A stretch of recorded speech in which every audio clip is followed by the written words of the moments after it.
যে খালেদা জিয়া কি মারা গেছে, অনেকে বলছে যে খালেদা জিয়া মারা গেছেন, খালেদা জিয়াকে 16ই ডিসেম্বর মৃত ঘোষণা করা হতে পারে। তো যখন এই কথাটি যখন আলোচনায় আসলো যে খালেদা জিয়াকে 16ই ডিসেম্বরের মৃত ঘোষণা করা হতে পারে, তখন আমি আমার অনেক ছোট ভাইকে বা অনেককে আমি বকাও দিয়েছি যে তোমরা এটা নিয়ে কি আলোচনা করছো, একজনে মানুষ মৃত, তাকে নিয়ে একজন মানুষ অসুস্থ বা মারা যাবে, তাকে নিয়ে তোমরা এরকম আলোচনা সমালোচনা কেন করছো। কিন্তু আসলে আলোচনা করতে গিয়ে আস্তে আস্তে যত ঊর্ধ্বতন কর্তৃপক্ষের সাথে বা বিভিন্ন মানুষের সাথে কথা বলছি, তখন এই জিনিসটা আমার বোধোদয়ে আসলো এবং এটা আমি জানার চেষ্টা করলাম, সত্যতা প্রমাণের চেষ্টা করলাম। যে সেটা হলো, তাদের যুক্তি হলো যে বেগম খালেদা জিয়ার জন্ম তারিখ কিন্তু 15ই আগস্ট না। বেগম খালেদা জিয়ার 4টি বিভিন্ন সময় জন্ম তারিখ পাওয়া যায়, এর মধ্যে 15ই আগস্ট বেগম খালেদা জিয়ার জন্মদিন না। তো খালেদা জিয়ার জন্ম যদি 15ই আগস্ট না হয়, তাহলে কেন খালেদা জিয়ার জন্মদিন 15ই আগস্ট ঘোষণা করা হলো? তার মানে হচ্ছে 15ই আগস্ট হচ্ছে জাতীয় শোক দিবস। মানে জাতীয় শোক দিবসে 15ই আগস্ট যখন জাতীয় শোক দিবস হয়, আর এই শোক দিবস যখন সারা দেশবাসী পালন করে, তখন বঙ্গবন্ধুর প্রতি যখন গভীর শ্রদ্ধা নিবেদন করে, তখন আওয়ামী লীগের প্রতি, বঙ্গবন্ধুর প্রতি তাদের মায়া, মমতা, তাদের অনুভূতি প্রকাশ পায় এবং জনপ্রিয়তা বৃদ্ধি পায়। তো সেই জন্য 15ই আগস্টের জাতীয় শোক দিবসটাকে ধ্বংস করার জন্য, বঙ্গবন্ধুর প্রতি যে অনুভূতি, মানুষের যে ভালোবাসা, সেটাকে শেষ করে দেওয়ার জন্য টেকনিক্যালি তাকে কেউ না কেউ বুঝিয়েছে যে আপনি 15ই আগস্ট আপনার জন্মদিন ঘোষণা করেন, এই দেশের মানুষ আপনার জন্মদিন সেলিব্রেট করবে, বঙ্গবন্ধুর জাতীয় শোক দিবসটা ভুলে যাবে। তো সেদিন থেকেই উনি 15ই আগস্ট ওনার জন্মদিন পালন করা শুরু করলেন। তা আসলে একটু আমি ওনার কোন কথা বললে তো ওনার এটার একটা সত্যতা যাচাই করতে হবে বা রেফারেন্সে কথা বলতে হবে। আমি আসলে সময় নিউজে এটা আছে, আপনারা সার্চ করলেই পাবেন, একটু দেখে নিয়ে ওনার অতীত জন্ম তারিখ আসলে কোনটা। সো এসএসসি যে সার্টিফিকেট সনদ, ওই সনদে ওনার জন্ম তারিখ হচ্ছে, বেগম খালেদা জিয়ার জন্ম তারিখ হচ্ছে 5ই সেপ্টেম্বর 1946। ওনার যে বিবাহ সনদ, জিয়া রহমানের সাথে যে ওনার বিবাহ হয়েছে, এই বিবাহ সনদে ওনার জন্ম তারিখ হচ্ছে 5ই আগস্ট 1944। তারপরে প্রধানমন্ত্রী হিসেবে যখন শপথ গ্রহণ করেছেন, ওই নথিতে ওনার জন্ম তারিখ হচ্ছে 19 আগস্ট 1947 এবং ওনার পাসপোর্টে যে জন্ম তারিখ সেটা হচ্ছে 19 আগস্ট 1945। আর প্রধানমন্ত্রী হিসেবে যখন শপথ গ্রহণ করেছেন, ওই নথিতে হচ্ছে ওনার 19 আগস্ট 1947। তাহলে ওনার 4টা জন্মদিন ব্যতির রেখে উনি কেন 15ই আগস্ট কেন জন্মদিন পালন করলেন?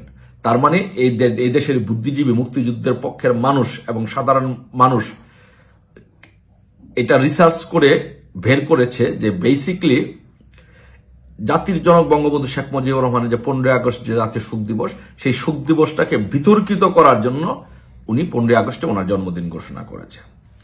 এখন আসুন ওনার মৃত্যু নিয়ে। কেউ কেউ বলছে উনি এবার কেয়ার হসপিটালে উনি মারা গিয়েছেন, কেউ কেউ বলছে উনি লাইফ সাপোর্টে আছেন, কেউ কেউ বলছেন উনি খুবই অসুস্থ, মৃত্যুর মুখোমুখি আছেন। সো অনেকে বলছে যে উনি যদি মৃত হয়ে থাকেন, তাহলে কেন ওনাকে মৃত ঘোষণা করা হচ্ছে না।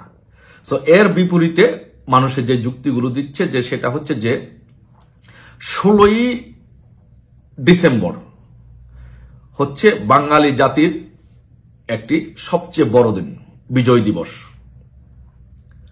সো এই দিনে যদি বেগম খালেদা জিয়াকে যদি মৃত ঘোষণা করা হয়, তার মানে এটা একটা শোক দিবস। দেখেন, একদিকে হচ্ছে বিজয় দিবস, আরেকদিকে হচ্ছে শোক দিবস। এই দুইটাকে মুখোমুখি করার জন্য, যেমন 24 আগস্টকে যেমন 1971 সালের সাথে 24কে যেমন মুখোমুখি দাঁড় করানোর একটা প্রক্রিয়া চলছে, একইভাবে 16ই ডিসেম্বর বিজয় দিবসকে শোক দিবসের সাথে মিশিয়ে ফেলার জন্য একটা প্রক্রিয়া চলছে। সো এই জন্য পরিকল্পিতভাবে বেগম খালেদা জিয়াকে 16ই ডিসেম্বর মৃত ঘোষণা করা হতে পারে বা ওনার মৃত্যু দিবসটি সেদিন নিশ্চিত করা হতে পারে 16ই ডিসেম্বরকে বিতর্কিত করার জন্য।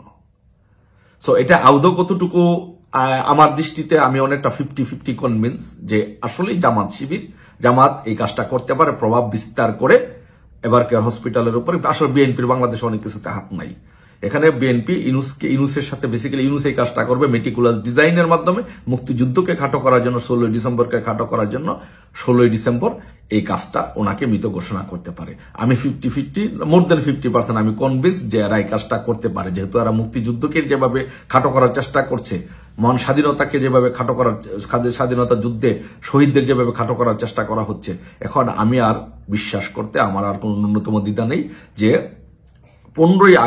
16ই ডিসেম্বরই বেগম খালেদা জিয়াকে হয়তো মৃত ঘোষণা করতে পারে, এরকম একটা ষড়যন্ত্র এরা করতে পারে।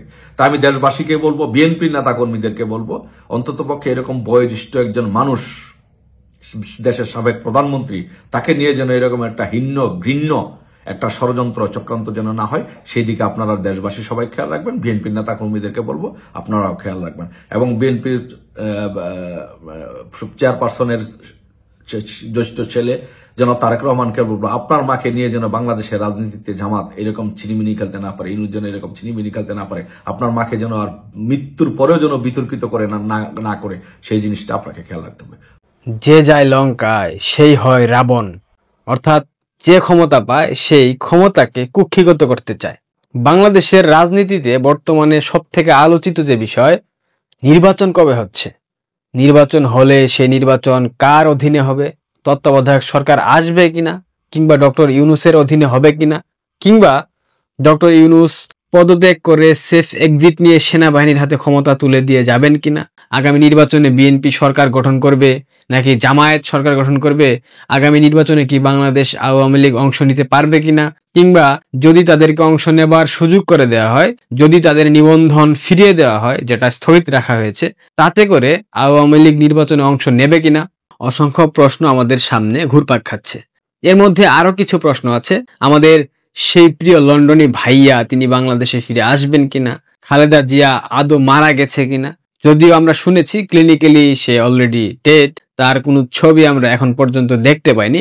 তাহলে যদি খালেদা জিয়া মরে যায়, তারেক রহমান বাংলাদেশে ফিরতে না পারে, সেই ক্ষেত্রে বাংলাদেশ জাতীয়তাবাদী দল বিএনপির মূল নেতৃত্বে কে আসবে, অর্থাৎ যদি সরকার গঠন করে সেক্ষেত্রে প্রধানমন্ত্রী কে হবে, জুবাইদা রহমান নাকি তারেক রহমানের মেয়ে জাইমা রহমান, জামাত ক্ষমতায় আসলে তাদের বিরোধী দল কে হবে, কিংবা বিএনপি জামাত ক্ষমতায় আসবে সেটা চেয়ে দেখবে কিনা, কিংবা নির্বাচনের তফসিল ঘোষণা হলে বাংলাদেশ আওয়ামী লীগের ভূমিকাটা কি হবে, তারা কিভাবে রিয়াক্ট করবে, অসংখ্য প্রশ্ন। এই প্রশ্নগুলো আপনাদের মনের মধ্যে ঘুরপাক খাচ্ছে, আমি সেটা বুঝতে পারছি। এই প্রশ্নগুলো আমার মনের মধ্যেও ঘুরপাক খাচ্ছে। এই প্রশ্নগুলোর একটা সহজ উত্তর আছে। প্রথমত, যতটুকু শুনেছি, পশ্চিমারা চাচ্ছে বিএনপিকে প্রধান বিরোধী দল করে জামায়াতকে ক্ষমতায় নিয়ে আসতে।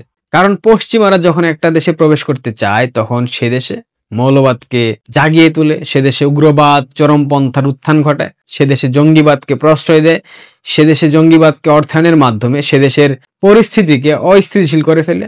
এরপর খুব চমৎকার ভাবে তাদের সেই ফর্মুলা অনুযায়ী সে দেশে জঙ্গি নিধনের নামে তারা প্রবেশ করে তাদের বিভিন্ন সৈন্য সামগ্রী নিয়ে। এটা পশ্চিমাদের একটা বৈশিষ্ট্য।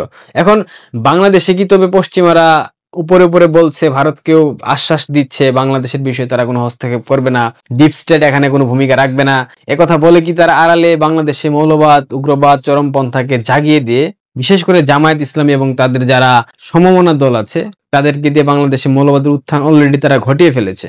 এখন কি মৌলবাদকে আর ব্যাপক আকারে তারা ছড়িয়ে ছিটিয়ে দিয়ে বাংলাদেশ ব্যাপী বাংলাদেশে একটা গৃহযুদ্ধকালীন পরিস্থিতি সৃষ্টি করে তারা প্রবেশ করতে যাচ্ছে?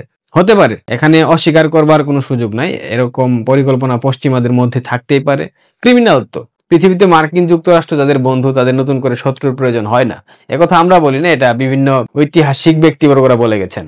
যদি বিএনপি নির্বাচনে অংশ নেয়, জামায়াত নির্বাচনে অংশ নেয়, আরো বাকি যারা দল আছে সবাই, অর্থাৎ আওয়ামী লীগ এবং 14 দল বাদে সবাই যদি নির্বাচনে অংশ নেয়, সেই নির্বাচন বাংলাদেশে কখনোই গ্রহণযোগ্য হবে না। যেটা বাংলাদেশে গ্রহণযোগ্য হবে না সেটা আন্তর্জাতিক মহলেও গ্রহণযোগ্য হবার কোনো প্রশ্নই আসে না। এবং আন্তর্জাতিক বিভিন্ন অঙ্গন থেকে বাংলাদেশ আওয়ামী লীগকে নিয়ে একটা সুষ্ঠু নির্বাচনের কথা বলা হচ্ছে, যদিও এই সরকার সেটা চাচ্ছে না। শেষ কালে হয়তো গিয়ে আওয়ামী লীগের নিষেধাজ্ঞা প্রত্যাহার করা হবে, তাদের নিবন্ধন যে স্থগিত করা হয়েছে সেটা ফিরিয়ে দেওয়া হবে, এরপর আওয়ামী লীগকে আমন্ত্রণ জানানো হবে আপনারা নির্বাচনে অংশ নেন। তবে আমার যতটুকু ধারণা, আমি যতটুকু জানি, আওয়ামী লীগ অবৈধ ইউনূসের নেতৃত্বে বাংলাদেশে কোনো নির্বাচনে অংশ নেবে না। বিএনপি এবং জামাত সবসময় বলে এসেছে বাংলাদেশ আওয়ামী লীগ একপাক্ষিক নির্বাচন করেছে, প্রতিদ্বন্দ্বিতা ছিল না, নির্বাচনে কোনো শক্তিশালী প্রতিপক্ষ ছিল না। যদি আওয়ামী লীগ বিএনপিকে বাদ দিয়ে নির্বাচন করার কারণে সে নির্বাচন বিতর্কিত হয়, সে নির্বাচন গ্রহণযোগ্য না হয়, তাহলে বিএনপি এবং জামায়াত আওয়ামী লীগকে বাদ দিয়ে নির্বাচন করলে সে নির্বাচন গ্রহণযোগ্য হবে? 30-40% একটা দল তাদেরকে বাদ দিয়ে নির্বাচন করলে এই 30-40% মানুষের ম্যান্ডেট কি আদৌ নির্বাচন পাবে? এটা কি পৃথিবীর কোনো রাষ্ট্র, আন্তর্জাতিক কূটনৈতিক মহল তারা কি গ্রহণ করবে?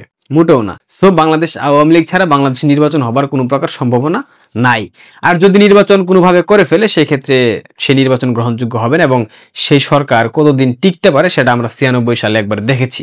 বিএনপি যদি নির্বাচন অংশ নেয়, যদি তারেক রহমান ফিরতে না পারে, যতটুকু শুনেছি তাকে ফিরতে দেওয়া হচ্ছে না এবং খালেদা জিয়া অলরেডি উপরে চলে গেছে, যতটুকু নিশ্চিত হয়েছে তিনি আর বেঁচে নাই, যদিও সেটা প্রকাশ করা হচ্ছে না, হয়তোবা 16 ডিসেম্বরে প্রকাশ করার একটা সম্ভাবনা থেকে যায়, যাতে করে বিজয় দিবসের দিন তারা সুখের দিবস পালন করে। এটা তো বিএনপি খুব খুশি হবে এটা হলে, কারণ তারা তো স্বাধীনতাকে ধারণ করে না। স্বাধীনতাকে ধারণ করলে এতদিন মুক্তিযুদ্ধকে আক্রমণ করা হয়েছে, মুক্তিযুদ্ধের সবকিছু নষ্ট করে ফেলা হয়েছে, একটা প্রতিবাদ বিএনপির পক্ষ থেকে আমরা দেখি নাই। 16 ডিসেম্বর যদি খালেদা জিয়ার মৃত্যু বার্ষিকী ঘোষণা করা হয় সেক্ষেত্রে বিএনপির জন্য একটা ভালো দিন হবে বলে বিশ্বাস করি, কারণ তাদের পূর্বপুরুষরা এই 16 ডিসেম্বরে পরাজয় বরণ করেছিল।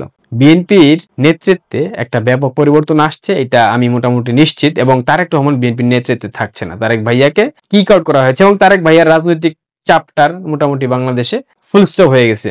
এখন তারেকের অবর্তমানে বিএনপি রাজনীতিতে কি জাইমা রহমান আসবে, তারেক রহমানের মেয়ে, নাকি জুবাইদা রহমান আসবে, তারেক রহমানের স্ত্রী? দেখেন, বিএনপির মধ্যে অনেকগুলা ভাগ আছে, অনেকগুলা বিভক্তি আছে, অনেকগুলা দল আছে। দলের অভ্যন্তরে যে দল থাকে সেটা আছে। এখন আভ্যন্তরীণ যারা রাজনীতি করে, যারা গ্রুপিং করে, এদের মধ্যে সবাই কি জাইমা রহমান কিংবা জুবাইদা রহমানকে মেনে নেবে? কিংবা জাইমা রহমান এবং জুবাইদা রহমান তারা কি রাজনৈতিক কৌশল বুঝবে, কূটকৌশল বুঝতে পারবে?